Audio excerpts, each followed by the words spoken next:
Hard Hat's all about showing up to play hard, doing what it takes to win. If you want to cement legacy, win another. He's your third center. You don't want to pump him up too much, but it's hard not to. This is maybe the most I've ever agreed with you.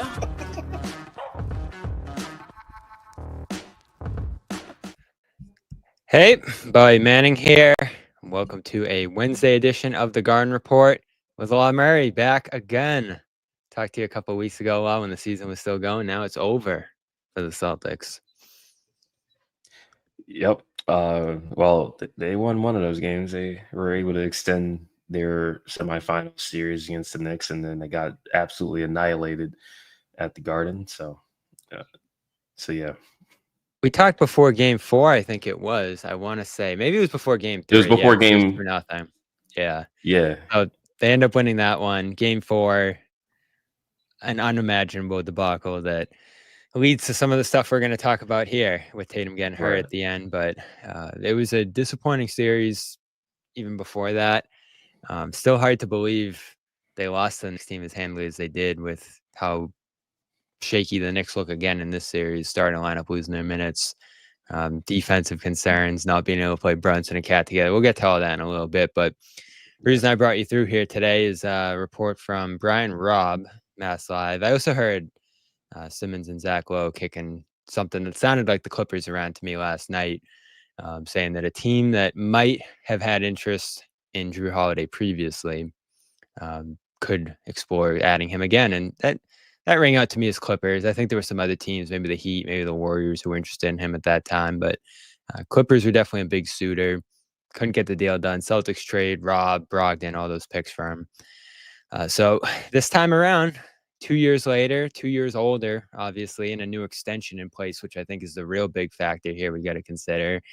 Right. Is this a fit for the Clippers? 2 years ago it was. Before you locked down and secure James Harden, I explored it in some detail, but James was their target then.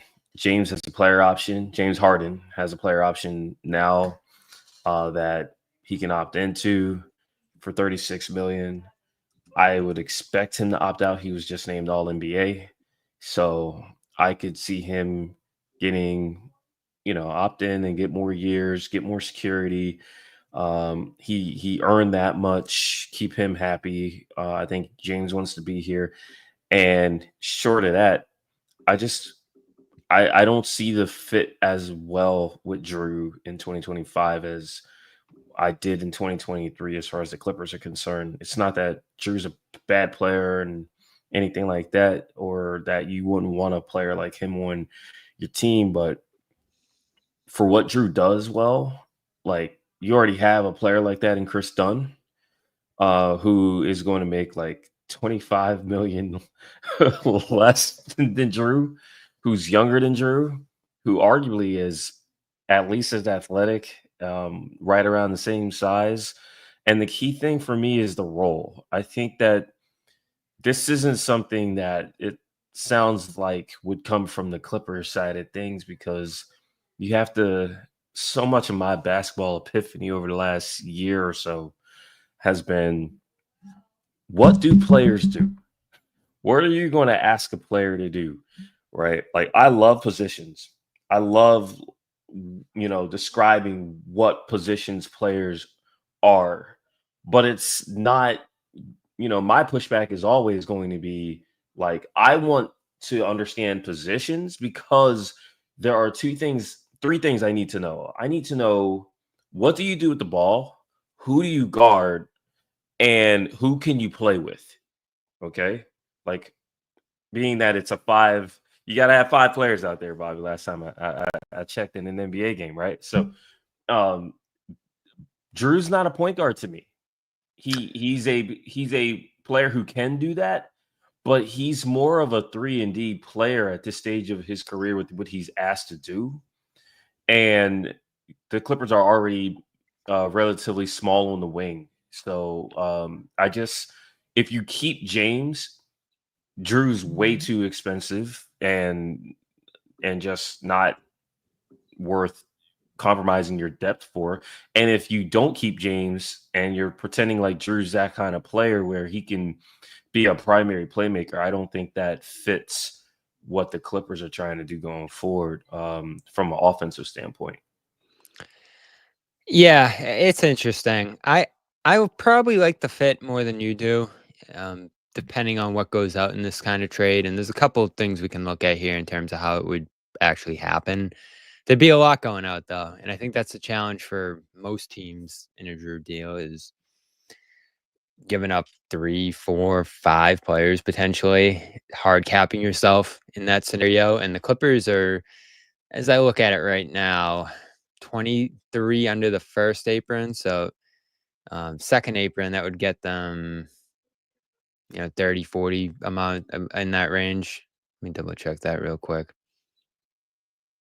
Yeah. So bringing in Jrue for a couple guys, keep them pretty tight up against that, needing to add a couple players coming in. And as you mentioned, the Harden factor with the player option, how much is he looking for this summer potentially?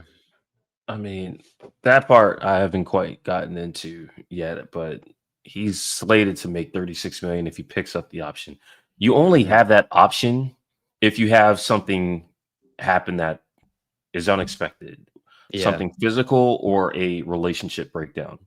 Well, James is healthy, and not just healthy, but he literally just had his first All NBA season since the bubble, right? And there has been no relationship breakdown to the point where you had what you had 2 years ago, which is James opting in so that he could demand a trade. And you saw how that charade went, all summer 2023. So as I sit here end of May, I don't see any of that. I think you opt out so that you can secure your future. If James does get hurt next year, you don't want to be a 2026 free agent. You want to say, hey, I got guaranteed money after the next year. I think James would want to opt out. Maybe get that number in the 35 to 40 range for sure. But I also don't think James is trying to break the bank, because what's the point of that when you're trying to at least talk yourself into winning at a higher level than the Clippers won this year? So that's my expectation. Like a 2-year fully guaranteed thing, 35 to 40 million a year. But we got to see where it goes next month. So yeah, 35, 40, you're still in a $30 million second apron range if you're the Clippers there. And looking at it, Powell's probably going to need a new deal here at some point soon. So that's long-term money. Kawhi's starting a new deal. That's long-term money. Is Zoo signed long-term at this point? Zoo just got extended. And yeah. So you saw the year in. that he had. So you had an outstanding year. He just missed All NBA, which is incredible for a player of his stature. They're pretty clean as far as their plan. You brought up Norm, and Norm is, to me, the biggest wild card. I've mentioned this on previous when people have asked me this month to talk about the Clippers, something I haven't really been super interested in doing this month. I'm very next month is the time to talk about them, as far as I'm concerned. There's a lot of basketball being played right now. Although that's starting to come to an end this week as well, with both conference finalists in elimination games from here on out. But Norm is the big one, and Norm affects what would happen with a guy like a Jrue Holiday type of acquisition. It's like the Clippers, if they're going to get off of and seriously remake their rotation, it's to get a guy who can hypothetically guard an Aaron Gordon in a playoff setting, because that's what ended their season. If we're just going to be real, like the Clippers had literally an All NBA defender in Zoo, and he did a fair job on Nikola Jokic, right? Pretty respectable performance there. They were great at the point of attack all year. Chris Dunn and Derrick Jones Jr. were signed to improve that specific part of the Clippers defense, and they did that. From a coaching standpoint, Jeff Van Gundy remade the Clippers defense, not just from a schematic standpoint, but from a focus standpoint. That team rebounded, as far as defensive rebounding, They were the best defensive rebounding team in the NBA. So if you can criticize the Clippers and their rebounding defensively, you can criticize every team in the NBA from that perspective. It's about positional, what you can do positionally. And Norman is a guy that you hide right now, and James Harden is a guy that you put on fours so that guys like Derrick Jones Jr. or Kawhi Leonard can guard wings.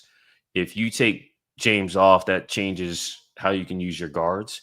Right now, Norman is your one hide guy.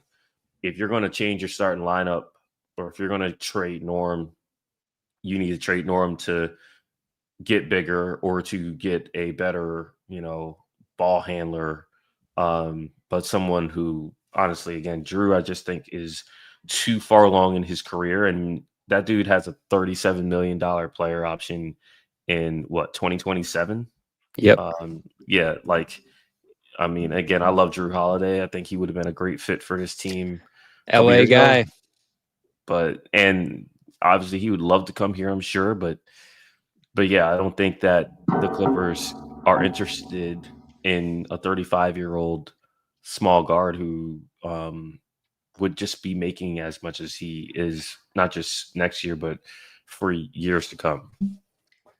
Yeah, I think you made an interesting point too. Was this coming from the Clippers side? I'd probably lean no as well. Hell no. Because if you're Boston and you are the team that needs to do some things, then you're trying to drum up and get more teams to appear, I think it makes sense, as if there's a sweepstakes, and to get yourself the best offer. It makes like Jrue is very clearly the guy that you got to find a rehome for, because you're in a gap year. I saw it myself. The Jason Tatum injury hits me very close to home, because in 2021, we were talking about this briefly before we went live. 2021 is my first playoffs at the Athletic, right? I've covered Clippers playoff series before, but it was the first time I was covering one at the Athletic. And my first plane ride that whole year was to go to Salt Lake City, Utah for Game 5 of the semifinals. And we thought Kawhi Leonard would be fine after, he took that shot in transition in Game 4 of the Jazz series from Joe Ingles. And he was not fine. It turned out he had a serious knee injury. We learned later that he needed surgery to repair a partially torn ACL. He didn't play for a year. That's the Celtics. Kawhi hadn't even turned 30 yet, right? He hadn't turned 30 when he got hurt. And Jason Tatum is a player who just tore his Achilles tendon after establishing himself as a first-team All-NBA player. There's not a lot of precedent for Jason's situation or for the Boston Celtics situation. I'm not talking about dudes who are in their 30s when they get hurt like this, or dudes who they might have bright futures, but they hadn't quite established themselves as first-team guys yet. No, Tatum he's a top 5 guy, okay? And now you're in a situation where you are entering a gap year, and you as a franchise are like, we're going to get this guy back, but it's going to be a while. And we can't hold some of these contracts, some of these vets hostage. And so we need to make moves. Jrue Holiday in 2025 is Patrick Beverley in 2021. Pat Beverley was a guy who the Clippers loved. Point of attack defender, had injury issues, so the availability was a concern. But when he was there, he was there. The Clippers were like, we're trading you. We're bringing in Eric Bledsoe, in part because, they thought Paul George, who in the Celtics at 2025 correlation here is Jaylen Brown. Okay. Yep. He's like, he's going to need some ball handling help. And yeah, I know Patrick Beverley is the nominal point guard, but we need to move on to a player who is more traditional fits. And it didn't quite work for the Clippers, obviously. Bledsoe started with Reggie Jackson, wound up losing his starting job, was better as a backup. But when he got traded, ironically, for Norman Powell, Eric Bledsoe never played in the NBA again, right?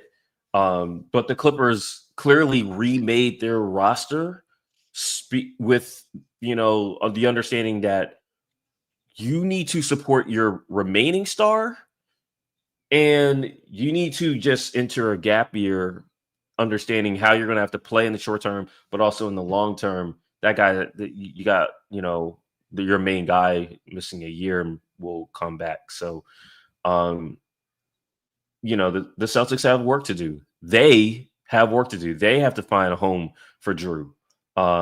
And they got to do that with Kristaps Porzingis too. Kristaps Porzingis doing with that post-viral syndrome or whatever the heck you want to call it. His value is in the toilet probably compared to what it would have been if he didn't get ill. Yeah, that's a lot of work to do, Bobby. That's why I think some of this work goes into the year. And I want to get into all of that. I want to remind everyone as well, we are listening to the Garden Report, part of the CLNS Media Network. So make sure to hit subscribe, turn on notifications when new video drops on the channel. We could be going live any night now with some news. It's the offseason. You never know. So if something happens, hit the notification button there and you'll know exactly when we go live. Also subscribe to our other channels here. NBA history, Patriots press pass. They had a practice down at Foxborough today, so a ton of coverage over there. Make sure you subscribe to their coverage over there. Amazing stuff from them. Taylor, Mike, all the rest. Bruins ringside, their offseason is heating up as well. So what do they do, Law? I don't know. I've been asking everybody. I love how your promo sounds like a threat. Yo, you don't know what might happen. It's the offseason. Like this offseason, come live at 2 a.m. You just got to be ready for Bobby, man. I was live at 2 a.m. once. I was live at midnight when Marcus Smart got traded that night in the Porzingis deal. I was live at who knows what hour when Kevin Durant got traded to Phoenix because no one else was up. Just me. I'm the only fool up at 3 a.m. every night to do shows. So, yeah, people know I'll be there. But what should they do, if you were in their shoes? You're right. They have a lot of work to do. They have a lot of tough decisions to make. The Tatum thing makes it a little easier, I think, to say, all right, let's reset the second apron clock, certainly. Not freeze our 2033 pick here. Not have those penalties repeating every single year that we're going to do the second apron thing. The Clippers just made a pretty similar decision a year ago, along with the tax. So that's a decision for the Celtics here as well. Do you want to go even further and dodge the tax this year? Because right now their payroll is about $250, their tax is about $250. So they're spending money right now that even Steve Ballmer didn't spend back in the day when he was known as the biggest spender in the league alongside Golden State out there. So that new CBA is tough, man. It has guys that they want to keep. You gotta let go. Trades are being made to create flexibility, but also, I mean, this CBA is really difficult in terms of managing your team year over year. The Clippers warned us that when Paul George left, they were going to be the team that people were like, "Why are you doing this?" But it would make sense a year later. And it didn't even take a year. You saw what the Timberwolves did. The Timberwolves should have Karl Anthony Towns on their team right now. Right, and that's the two routes you can take to do this. And the Clippers are so smart looking back on it. I know they wanted to sign him for a different number, but ending up letting him go is the straightest path to avoiding these penalties and these limitations and restrictions now. And what they got out of that was Derek Jones, done all these pieces that helped them last year. Batum comes back, yeah. So that was a great move. Looking back on it, maybe it was stroke of fortune that Philly offers that and takes him off their hands, but that's the way to do it now. The Towns route is probably how not to do it. I know Randall's been all right, and DiVincenzo's a nice player, but I look at that trade and say Minnesota probably lost that one, even though they end up back in the West Finals the next year. But that's just stuff you have to do if you're locking in on long-term money for guys. Right. And you see Minnesota is about to this is about to be a critical offseason once again, as far as the decisions that need to be made. Like, what do you do with Julius Randle? Considering I'm pretty sure Julius has a option, and that option is one reason why we felt like the Knicks were going to blink at some point last year. The Knicks were like, oh, yeah, Julius is going to get some center minutes. Hell no. Stop tripping. And that's why when that trade went down, I'm like, y'all bailed the Knicks out. I wanted to see the Knicks sweat. But what are y'all going to do? Y'all ain't got no real center. Well, they got Cat out of it, you know. And now the Timberwolves are like, what do you think of Julius after you saw him have a uneven start to the year pre-All-Star break? But he was great after the All-Star break, and he played the best. This is the best postseason we've ever seen from him. But Julius is a dangerous player when you look at his age. I'm not saying he's old, but he ain't in his 20s anymore. And he's not explosive, if you will. He's had these nicks and these injuries that, you know, his play style is that he's going to be dealing with that, not that it's going to be a relief over time. You know, that's going to be tricky. And then Naz Reid, he's another one. He's got a player option. He has every reason to opt out of that thing if he can find the money, right? I know Minnesota would love him back. Minnesota loves Naz Reid. You know what I'm saying? I can't go a comment section without Naz Reid showing up on that John. But, I mean, you have some decisions to make if you're Minnesota. And a lot of those decisions, the players have the leverage. So that's a tough thing right there. And that's a team that succeeded this postseason. So that's why, you know, when you look at what's going on there, when you look at what's going on with the Clippers now, those are two models, I think, of how to handle this if you're the Celtics. And with that being said, I'm holding on to Jaylen Brown for now. Not making a rash decision on that one. You pay Jaylen Brown. He's your star. He's the guy that it's not just about this year coming up, 2025, 26. But when Tatum comes back, the Achilles is thank God I've never suffered this injury, but people close to me have, and obviously we've been watching the NBA for a while. You don't want to be the only star coming back from that. Like, you want Jaylen Brown to play well next year, which will be the first year of his career where he's the undisputed guy. I'm looking forward to that. Yep. And then, you know, because like I said, this was me going into the 21-22 season about to cover the Clippers and Kawhi recovering from surgery. It was like Paul George got off to an outstanding start. And then Yusuf Nurkic falls on his arm and he misses 3 months. That was, I don't know how the hell the Clippers won 42 games that year. But that's what you're asking Jaylen to do in 2025-26. But when you bring Tatum back in 2026-27, which is what my expectation would be, because you are not bringing a role player back. You're bringing Jason freaking Tatum back, you know, a heliocentric offensive player. I don't think that's a thing where you rush that. You give that guy time to come back so he can be as close to the player that you're asking him to be as possible. He's going to need that adjustment to come back to NBA basketball, and Jaylen Brown playing at a high level helps with that, so that he can come back and get into a rhythm. Ease your way in. It might take a couple months, might take a whole season. Yeah, so you're looking at a 2-year recovery here. Exactly. You're going to need Jaylen Brown to play outstanding basketball, which you're paying him to do. You just signed Jaylen Brown to this contract that he's going to make damn near $65 million in 2028-29. Like, he's not a free agent until 2029. You'll still have a respectable window. That's what we all expect from the Celtics. And everyone else should be like, hey, figure out what to do. You know, Al Horford's a free agent now. Like, you got to figure out, one, does he want to play? Does he want to play for you? How much do you bring him back? Stuff like that. Everybody else, I think you kind of have to explore some things. And you know, this might be Derek White's one opportunity to be an all-star next year. It's like the ball's going to be in your hands. You're saying no to Jrue Holiday. If you're the Clippers, you're probably like, what about White?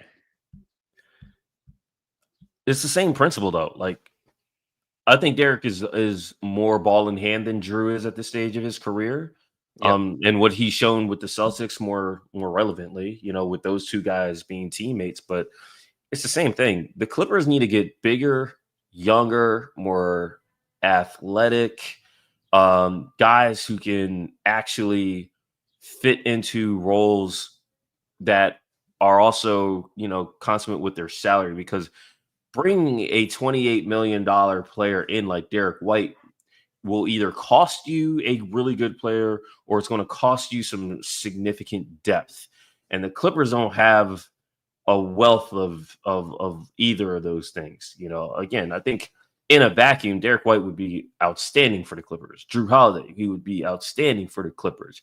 But it's the cost of what you're giving up to bring one of those players in. And if you're asking me, I would rather have Derek White than Jrue Holiday going forward. I'm not saying Derek's had a better career than Jrue, but I think Derek is, especially when you consider the salaries, I'd rather have Derek.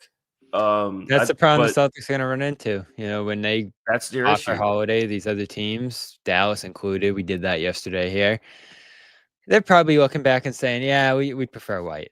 And that's the tough part of this extension for Holiday. $32 million next year is fine. That's good value for him. That's probably indicative of what he brings to the table next year. But you mentioned it's the 2 years beyond that, 37 at 37. That's tough. And it's a player option too. So let's get into it here before we continue some other topics, because I do want to look at how this would work here briefly and see if there's any path to getting something like this done for these two teams. And from a cap standpoint, there is. And there probably are some players here on 1-year deals effectively who Clippers would consider moving on from. So Holiday's going to LA obviously at 32. Bogdanovich is probably going to have to be the center of this thing. 16 next year, the non-guarantee the year after that. But then who else goes? Probably a Eubanks on an expiring deal. Jones, I doubt they would want to move on from, at least when I looked at this. Yeah, like the thing with Derek is one of the few guys in he's the only athlete in his 20s on the entire team that plays. Absolutely. And he was great last year. He was great. The contract's amazing. Like he was I think he's off the table in this deal. He was relatively durable. Like, yeah, you don't want to give up. Like Derek Jones Jr. is the exact kind of player the Clippers haven't really had. And like, nah, at $10 million a year, you're keeping that guy. That's the thing. It's like the Clippers, if I do think that a trade for would be exploratory for them. I just don't think that it would be a trade for a guard. You know what I'm saying? If anything, Porzingis would be a player who would be intriguing for the Clippers for a year. But the issue with Porzingis is, for a franchise that is annually snake bitten by ridiculous availability, Porzingis is incredibly uninspiring in that department. Like, if it ain't an illness like what we saw, it's his various leg injuries. I don't trip about his ACL anymore, but the Clippers got a firsthand look at what it's like to try and rely on Kristaps Porzingis in a playoff series, both in the bubble as well as in 2021. Like, he's a really good player, obviously. That's why he's a $30 million player. I'm sure you'd love to get a guy who can play the 4, play the 5, protect the rim, play with a guy who is a more traditional center. But he'll be 30 this summer. His mobility, I think, is declining. And you just can't rely on that dude physically. And I think that's going to give the Clippers some pause if they were in a position to consider Kristaps. So I want to take a look at that in a second here, but this works. Bogdanovich, Eubanks, Cam Christie going over on 1-year guarantee. Dunn's the tough one to give up there, but Holiday would obviously be moving into that role, like you mentioned. Right. Only saves the Celtics $4 million. Fills up their roster, which is another challenge here. They'd have to move off some of these guys in the near future if they want to bring back any of their free agents. And then obviously for the Clippers, the challenge is at that point, 30 million below the second apron. Is that enough to bring back Harden? Is that enough to bring in 6 additional players, at least 5 for now, to get to 14? Probably. So, I'd call this feasible from a cap standpoint. But, what you mentioned there about the need for a guy like Holiday, I think is another question. But this isn't an If you enormous were to amount give up, to give up. if you were to give up Dunn and Bogey to get Jrue, then you could sell it. I think that they would You want. could I even don't put think Batum in for Dunn if you they really ain't want gonna do to. that. I'll tell you that. I'll tell you that much right now. Yeah. That's not going to happen. So this is the trade right here to me. Jones isn't going. Batum isn't going. It would be a Bogdanovich, Eubanks, Dunn, Christie deal. And the plus, listen, no Celtics fan is going to look at this return and be like, oh, this is great. Done something on a 2-year, real solid deal. Depth guard who was great defensively last year. And they know, they know Chris Dunn because he was there for a cup of coffee in the offseason a while back. Yep. So scouted him for the draft, I'm sure, all those years ago, all that. So this works to me because all of these guys are on expiring deals if you want them to be. Bogdanovich, the second-year guarantee. Dunn, I believe, is non-guaranteed for his second year as well. And Christie, you make a call on his team option after this year. So, again, this works. Only saves you $4 million for now if you're Boston. So that's something you're going to have to keep working at there. Holiday comes back to LA. The big plus here, though, and again, I don't think too many people in the chat are going to love this one. I don't think you're sending any picks to the Clippers in this trade. Yeah, You might be sending picks to other teams. Yeah, that's one of those where, I mean, the Celtics would be getting 2 rotation players. The Clippers would be getting the best player in a deal like that. You would start Jrue because the Clippers want to start Chris. What makes it hard to start Chris is the fact that you saw in the playoffs The shooting? Not just the shooting though.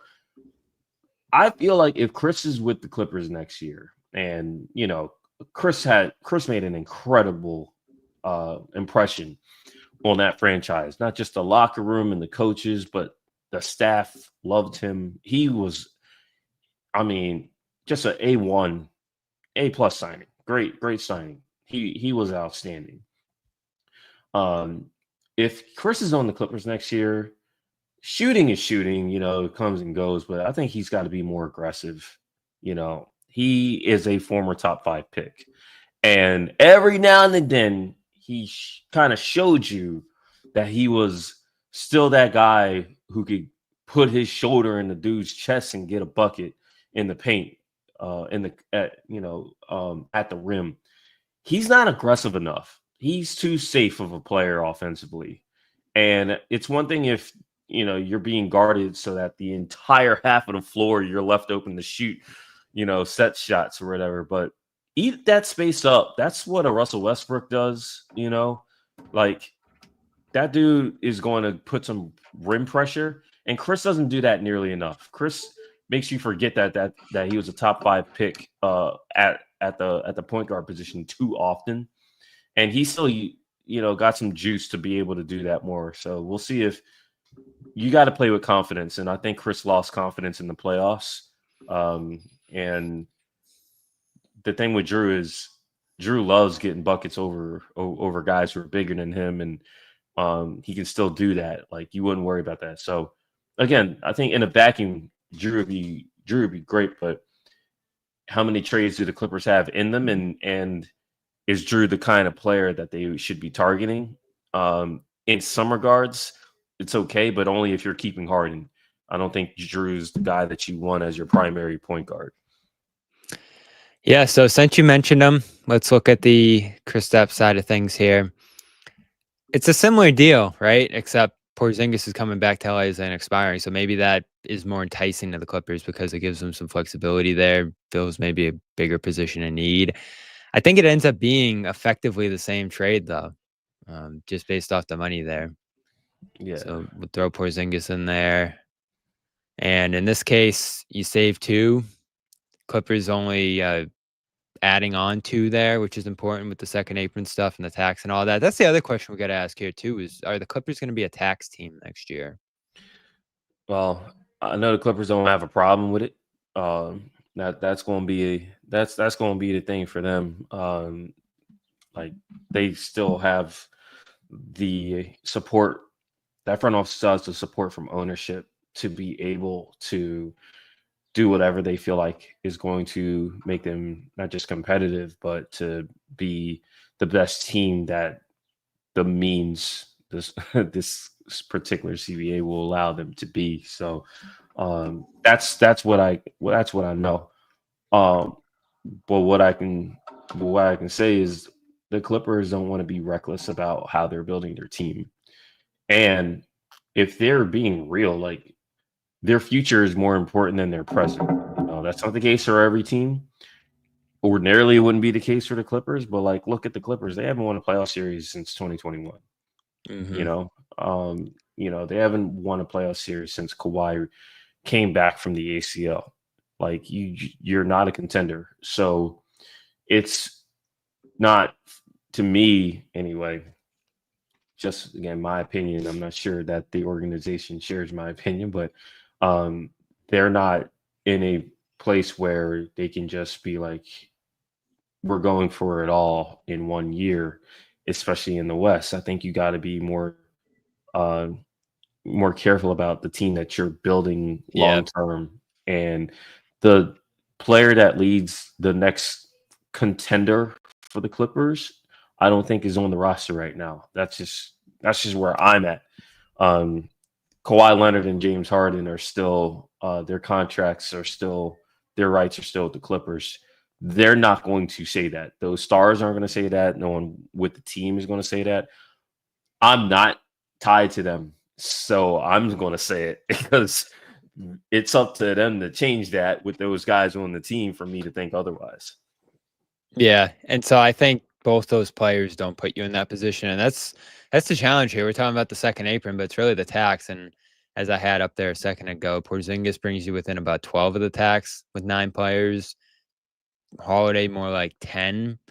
Then Harden's contract, if that bumps up closer to 40, you're talking like $5, $6, $7, $8 million below the tax to build the rest of the team, and that's not a ton of flexibility. I'm not doing that for Kristaps Porzingis. Like, yeah, all due respect. And so I'll say this: you mentioned him earlier, and this is a pretty firm stance I'm developing going into this summer. I think you keep Porzingis. I think you hold on to him into this year. See if he can reestablish himself, move past this illness, move past all that weirdness at the start of last year. You do need a center if Horford's going to move on.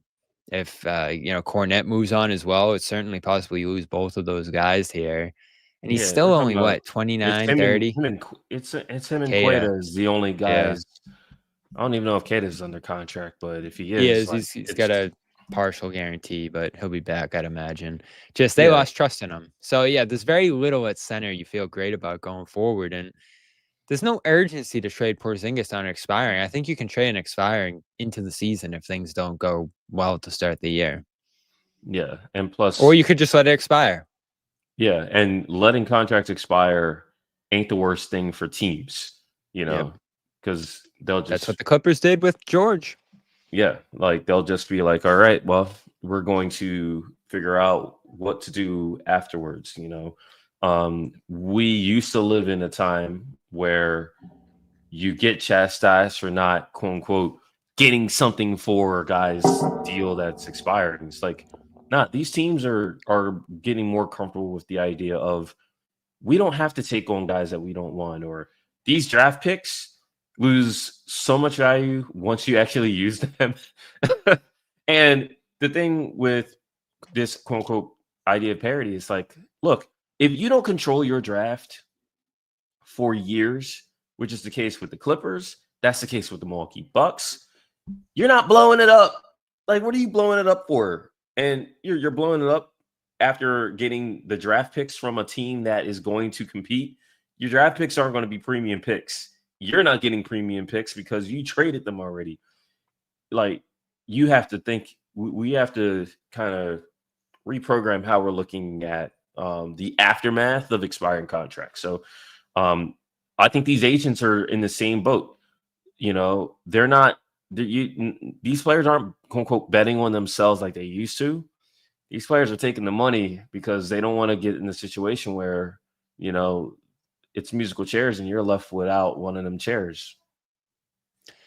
Yeah, and I want to get into the other series going on right now in the East. Or I guess there's only 2 left here. But again, shout out to CLNS Media, Celtics All Access. Make sure you subscribe to both those channels and leave a review. We're on Spotify. We got all these podcasts coming out on the audio side too the next day if you don't catch them. So subscribe over there. And go ahead and hit like and subscribe on this YouTube channel, as well as history, NBA history on CLNS, Patriots Press Pass, Bruins Rinkside as well, all our channels here on the network. And I want to give a quick shout out tonight, as well as we record this, to the Prize Picks app right now. And they have a free square going tonight that you can take advantage of if you would like. Anthony Edwards, perhaps battling for his season, or definitely battling for his season here, trying to keep it alive.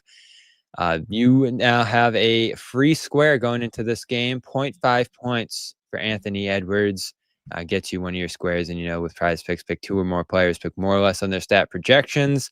That's all you need to have your daily fantasy team over there. Last chance potentially in that series between the Wolves and the Thunder. And I'd imagine this will be the end of the road for Minnesota. We'll see. So again, as always, get 50 instantly when you play $5 over there with the code CLNS. And again, right now, up until game time tonight, you can get a free Anthony Edwards square. Always doing great stuff like that over there on Prize Picks, so check that out. Let's get to the other series now. Knicks Pacers. Watching this thing's tough for Celtics fans, I think. I think you're looking at this. They should have carried the Knicks. Yep, I think that's what every Celtics fan is thinking right now. Even with the injuries, even with everything that went down there, Porzingis. And the thing I'll say with Porzingis here, because I think some people are going to say, oh, you know, Porzingis gets sick and this and that happens, and that's why they lost. They didn't have to keep playing Porzingis. Could have went some different directions there. Could have tried some other stuff. And honestly, to the Knicks' credit, even though they're down 3-1 right now, the biggest takeaway I've had from the series, or I guess one of the bigger takeaways, is when you're deep into the playoffs, when you're going deeper into a series here, they win that game 3 because they tapped into DeLon Wright, Landry Shamet, some of these guys off their bench who just haven't played, and they're a little fresher. They're able to bring a little bit of burst on defense. And that's something the Celtics did a little bit of in that series, starting Cornette in the game 6, playing him a little more in game 5, tapping into Pritchard's minutes a little more there. But it was too little too late by then. And I don't think the Celtics, a deep team, a team that we've talked about all year, being able to utilize their depth maybe as well as any in the league, got a little tight, a little thin, and a little reliant on some of their main guys who weren't playing as well, specifically Porzingis. I can't believe he played as much as he did through the illness when he was so limited looking back on it. I mean, these teams, if you preach no excuses and you gotta have Tatum level injuries to miss games, you know, like that's pretty much what it is. I think though there's a lack of transparency when it comes to, you know, player wellness and availability in the postseason. I think the Boston Celtics, unfortunately for them, they've been the poster child for this long before any of those guys. I mean, Isaiah Thomas, Robert Williams, and his knee issues, trying to play through shit. Like, this is the generation of the Celtics. Like, they're like, all right, you go out there and go. Like, it would have been refreshing for them to just be honest about what Porzingis was able to do and to not play him. I'm not saying it cost them a series or anything like that, but it is what it is. So yeah, because part of it, I think, is the coach being deferential to a guy who wants to fight through it, who wants to play through it. Exactly. In part because even going back to the first stint with the illness in March, he did not like the fact that fans were wondering, is he just sitting out? Is he not being tough? Is he, not pushing through this thing? And that bothered him. And he even sent out a tweet at halftime of one of the games saying, we can't figure out what this thing is. We're trying to work through it right now, and hopefully I'll be back strong soon. And that was unusual for a player. Usually a player doesn't tweet out their injury update at halftime of a game. So I think it's pretty clear. Yeah. Like I think it's pretty clear this thing bothered content, him. all of it. Yeah. Yeah. I think it's tough, but I just come back to this. If you are up 20 multiple times at home to begin a series, and then even the Tatum injury game, you're up 14 in the third quarter. It's just a matter of game management at that point. You know, those are games that they honestly should have swept them dudes. You know, they swept them during the regular season. Like, they played a style of basketball that is kryptonite for the New York Knicks. It's just really unfortunate that they pretty much built these leads and forgot how to play basketball to finish games. And I give the Knicks credit for one thing and one thing only, and that was actually completing games. You know, they played 4 quarters. They got smacked. They were down double digits in 5 of those 6 games, Bobby.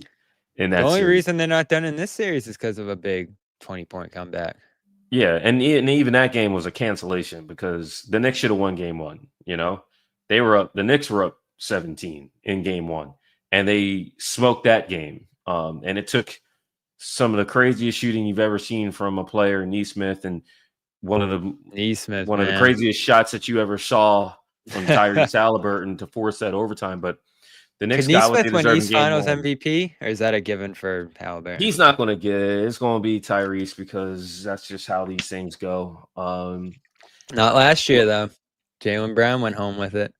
Yeah, like, I just feel like, I mean, Nesmith has been great, but given how people vote for those things, they're going to want to give Tyrese his trophy because they don't want to stir up, hey, you guys think I'm overrated again? You know, even though media didn't have a whole lot to do with, again, that was my outlet, you know, but the player, that was like a baker's dozen, the players who bothered to mention Tyrese as far as that question, you know what I mean? But you're familiar with Aaron Nesmith, who drafted him? Yep, the Boston Celtics, and I loved him. Loved covering him. Loved tracking his journey. I was at his first summer league, following him around out there. Joe Mazzulla coached his first summer league team, and they worked out together back then. Look, give the Celtics credit. Great draft pick, you know, and they got a 6th man of the year out of it. And then they traded that 6th man of the year for the player that we discussed at the top. How about Danny Ainge, man? He had a run, and, you know, 2019 was probably the low point of this run. Romeo Langford, a couple other second-round guys who weren't great. But every year through that run, and 2020 was his final year in the end, or 2021 rather. 2020, they go Nesmith and Peyton Pritchard. 2019, they end up getting Grant Williams out of that one. 2018, you get Robert Williams. 17 is Tatum, when everyone's saying to take Markelle Fultz. And honestly, I don't even know who they should have picked in 14, you know, when they picked Romeo. Like, I mean, that draft wasn't super strong 19. outside the lottery. You know what I mean? You could say Nikhil, but that's revisionist history. That's who I wanted at the time, I remember, because I watched him. I was at Syracuse at the time, so I saw. They would have traded him. Nikhil wouldn't have. I don't think he would have made it in Boston. I think Nikhil in New Orleans, he had even more opportunity than he would have gotten in Boston. And you see, Nikhil needed to get traded to be the player that he is now. Well, by the way, Nikhil's another one who's going to get paid this summer. Celtics fans talked for a long time about this. They lost a coin flip with the Heat and got 14 because they could have picked Tyler Hero if that went the other way. Maybe they would have. Tyler Hero would have been the rich man version of Peyton Pritchard. But Grant was a great pick that year. I thought he had a real nice career in Boston. And then, absolutely. 17, it's Tatum. 16, it's Jaylen Brown. 15 was even Terry Rozier. And 14 was Marcus Smart. I mean, he went 6 years of picking guys who are going to play a decade in this league. The year before that was KO. Kelly Olynyk, who's had a rock solid career. Now, Kelly Olynyk was It wasn't Giannis, but That dude wound up being the best Kelly in a playoff series with Kelly Oubre. I remember that. yeah. No, I mean he was On a great in rookie deal. Boston. 2013, probably the last time you have to go back to that Ainge really didn't get much out of a draft. But yeah, it was a hell of a run for him. And the Celtics continue to reap the benefits of that between Brown and Tatum, which is really the only thing holding this thing together right now is they get expensive and roster looks like it's going to deteriorate a little bit this summer. I'll ask you this too, because I haven't brought this up on the show and I know a lot of people are asking about it. As we mentioned, what happened in that last playoff series there. I haven't confirmed this, but a couple outlets have reported that, including The Athletic, at that time, Shams, I believe, said he had a 3-year extension starting in 24. So 24, 25, 26, that would put this as the last year on Joe's deal. So they're going to have to decide whether they're extending him this summer. I'm sure that'll be a question going into camp if they don't. And that's a tricky thing. I believe Ty Lue went through that a couple of years ago, right? With his extension, whether he was going to stay in LA and all that. Yeah. So I don't think this is a tough question. I know some fans might feel differently. There's mixed opinions on Joe. He just led you to 3 straight 60-win years, or right about that. I think they were just under 60 in 2023. A couple East Finals, a championship. Certainly above all else here in 3 years. This year was disappointing. I don't think he coached a great series against the Knicks. But to me, that's not a reason to move on from a coach. One bad series. I mean, I guess it's 2 with the Heat a couple years ago, but those were completely different circumstances. I think the Heat, I don't know if this is a hot take, but I don't get to talk about that series ever. I loved how that series progressed. Because that dude told everybody that he lost the damn locker room, or maybe perhaps he did. And then they forced a game 7 after being down 3-0. I thought he, was vulnerable and honest about what the situation was. And they now did the owner something storm in the that locker room after game 3 probably helped a little bit with that, but I'll just say it's like the Athletic let me write about 3-0 comebacks. The fact is no one's ever completed it in the NBA, but them dudes forced a game 7 that they got to host, and damn it, I would have on the loved first possession of that game, Jason I would Tatum have got loved hurt. to have seen what had happened if JT didn't get hurt. You know what I mean? And that's no excuse. And he got hurt, and them dudes didn't step up. They got shot out of the building by Caleb Martin. But I was impressed with how that team responded to being down 3-0. And then the next year they win a championship. And then this year they still won 61 games. They did well in a first round series that I felt like I'm a huge Orlando Magic fan because they are the most god-awful shooting team among every team, not just playoff teams. And yet they compete, they defend, they do some of the things where if they can get their main guys healthy, their main guys being Paolo, Franz Wagner, and Jalen Suggs, who Jalen once again got hurt and wasn't able to play at all in the playoffs. I think that they can be, a top 3-4 seed, a real problem as soon as next year. And the Celtics did really well in that series. They had to figure some things out. They had guys out. I thought they did well. And yeah, I was extremely disappointed in the Celtics for how they went out against the Knicks. Joe, I think, is a good coach. I don't think he's a product of just his talent. I think he's a good coach. He does the things that you need to do, especially in that damn city, where he can just focus on the basketball and his team. I think you don't take that for granted. The fact is, they were fortunate that he was lying around on their staff to begin with when they got Ime out the paint. You know what I mean? Like, he was their 3rd coach in 3 years, for crying out loud. Clearly, he works well with Brad. He was on Brad's staff. I don't think you take those things for granted. So Brad loves him, by the way. I can't see Brad being the one who makes this Brad call. loves him. JT and him have this great chemistry. Like, that's a good coach to me, because so much of coaching in the NBA is being a damn politician. You know what I mean? Like, how well can you deal with the things that are under your control, and how well do you deal with the things that have nothing to do with you? You know, you're And the let one me who's got pull to this talk to up the too. media. You know. Oh yeah, I mean that's going to continue to be fun for years here as long as he stays.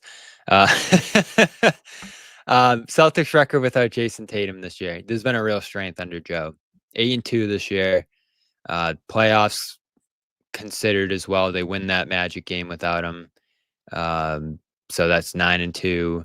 They win a Knicks game without him. That's 10-2, and then they lose the finale. So 10-3 without Tatum this year. The record's great without Brown. The record's great without pretty much everybody except for Derek White, which says a lot. Yeah. The biggest reason, and there's a lot of reasons I think you keep Joe around here and extend him. They are so good when guys are out. Sometimes as many as 3 starting caliber guys, they'll win games without. Yeah. I think there's a matter of playoffs, dictating things, but also it's just a matter of like you have to, foster some kind of stability, some kind of consistency. You just can't take for granted. I can't stand fans that would be like, fire the coach. And you know what? There are a lot of owners who are like that. We saw multiple coaches get fired right before the playoffs. We saw some of it. Hey, it worked out for Dave Celtics Madden. got a new owner coming in, by the way, which will be interesting with all this too. Yeah, and that owner got to see up close and personal. Joe's not going to want to have another playoff series like the next one. Like Joe Mazzulla's coached 9 playoff series, I think now. He better not have another playoff series like that next one. Like that's the kind of series that gets dudes. That's the kind of series that causes it was bad jobs. I don't really understand it either because I mean he utilized his depth so well all year. There was a flexibility offensively with them that I liked into this year. It wasn't all about the threes, even though they shot a lot of them. It was handling leads. It was late game stuff. Those 2 plays to end the games 1 and 2 were so bad, especially the 110 regulation in game 1. And then honestly, I just felt like they thought the Knicks were just going to stop playing. Yep. And like there's just a loss of focus and intensity.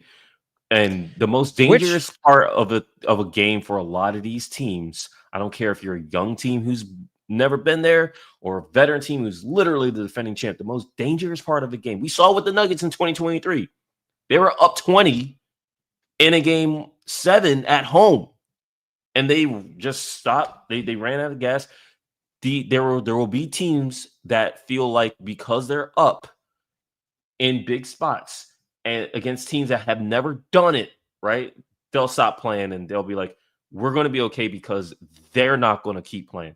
And that's how you get popped by the Knicks, or that's how you get popped by the Timberwolves, And that's tough. And that's on the players to me. You win a championship the year before, you got to be above that. And we've seen champs handle things lightly, but then they lock in when they need to. And this team couldn't quite get there. I know game 3 was nice. Game 4, another collapse. I know 14, you don't think of that being a collapse, but up 14 in the third quarter, it was a collapse. And it went the other way. How the game was going. Yeah, they lost their poise. The crowd starts getting on them, and it looked like the old Celtics. And yeah, I mean, that's always going to be the debate here, right? Because people are like, oh, they had an easy path in 2024. And that was part of it. I feel like they figured some things out too, especially in that Indiana series. And honestly, to wrap this show up here, I think we can mention that as well is what would that Indiana team have been last year if Tyrese doesn't go down? It would have been a lot more dangerous. Honestly, I think if they had one more player, Mathurin is not a good playoff player right now, but he's also extremely young on a rookie contract, and he didn't get to play last year. Yep.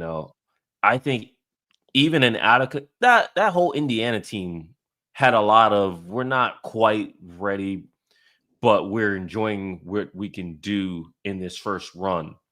It was like the Thunder last year.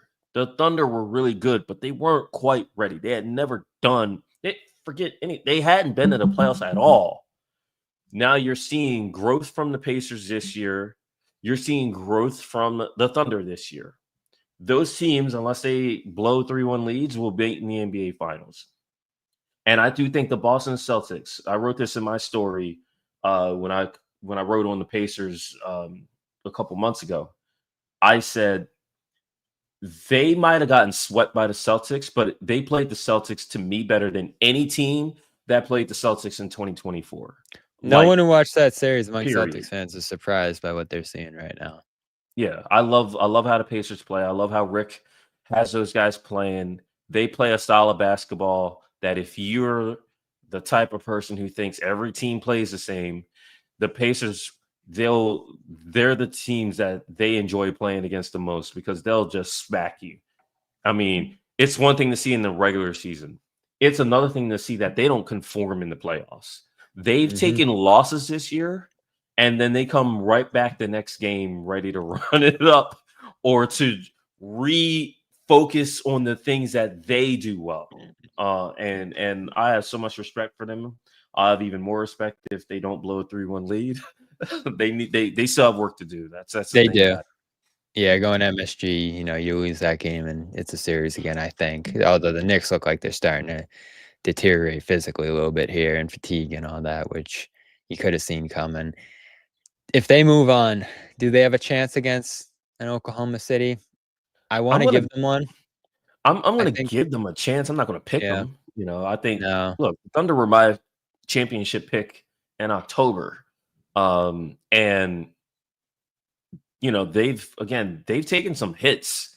The Grizzlies were up by damn near 30 before Ja got hurt in a game, and obviously the Nuggets took them dudes to 7, and the Timberwolves beat them by 42 points. You ain't never seen a team win a championship after losing a playoff game by 40 in that year.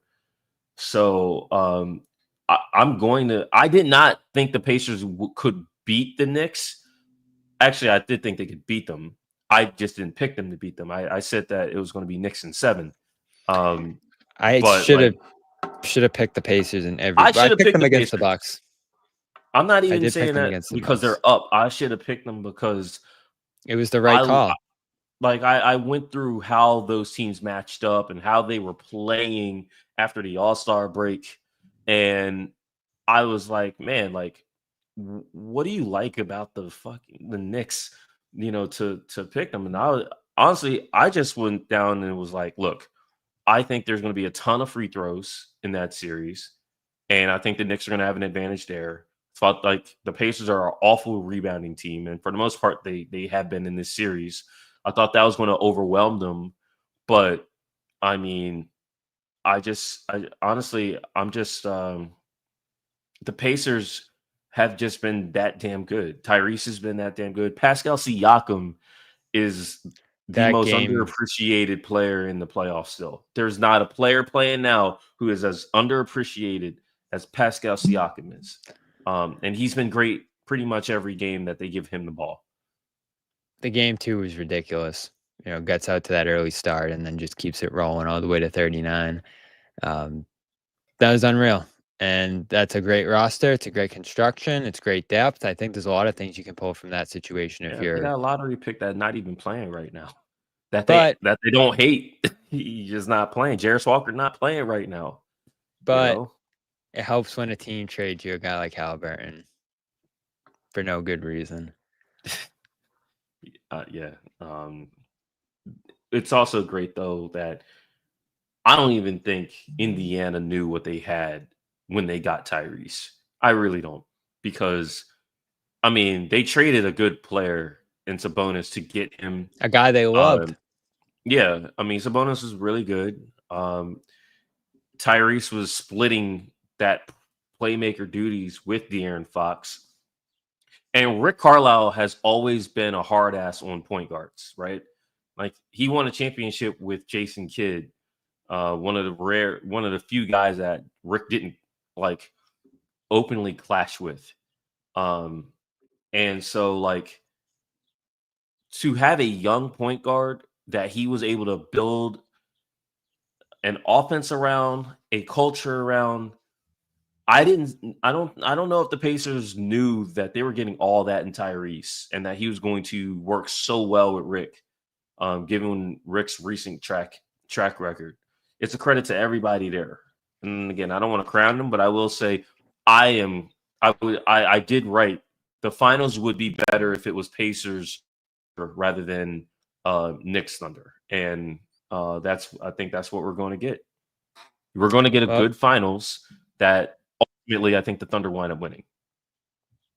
Well, you can read him throughout over on The Athletic. Great stuff from Raw Murray, as always, whether the Clippers or National. It's been a fun postseason to watch from afar for both of us, I'm sure, now that the teams we cover are both home. This series especially has just been crazy. I've loved every minute of it. And I hope we get a little bit more. I wouldn't mind a Knicks win and pushing it back to Indiana, because we don't have finals games until a week from tomorrow. And I know the Thunder thing's ending tonight. So let's stretch this thing out a little longer here. Yeah, I don't think I'm prepared for game sixes. I'm just gonna leave it at that. We will see. Thunder Timberwolves tonight. Our guy Joe Sway's out there in Oklahoma City covering that. He might be going back to the finals from what it looks like here after making the move to Oklahoma City. So good for him. Appreciate you all stopping by here. Again, everybody, take advantage of that free Anthony Edwards square over on Prize Picks tonight. Use that code CLNS to let them know we sent you. And that's it for us here. We went through a little bit of the Clippers trade. If you missed it, can the Clippers trade for Jrue Holiday? It looks like it. Just a matter of whether they want to, and whether the Celtics like taking all those contracts back in that scenario. I think they do. We'll see what LA thinks here. And appreciate you all stopping by to talk about that and more, man. All right. Thanks for having me, man. And we'll be back, like I said, anytime this week. If there's some news, developments, rumors, we'll jump on and talk about it here. And if not, we'll catch you for a full edition of the Garden Report sometime over the next week here. So again, subscribe and check out all the channels and show some love to the sponsors as we continue to cover the offseason here. And that's it for us today on a Wednesday edition of the Garden Report. Peace. No one's sneaking a vegan brownie by me, I'll tell you that. Okay, you know what, John? We're going to do it. You have to feel that way too, Bobby. I have to feel that way. Let's Slide Al over and make Luke your first center. Bobby, we gave you Luke an hour early. We're not going to end this on a damn conversation about Luke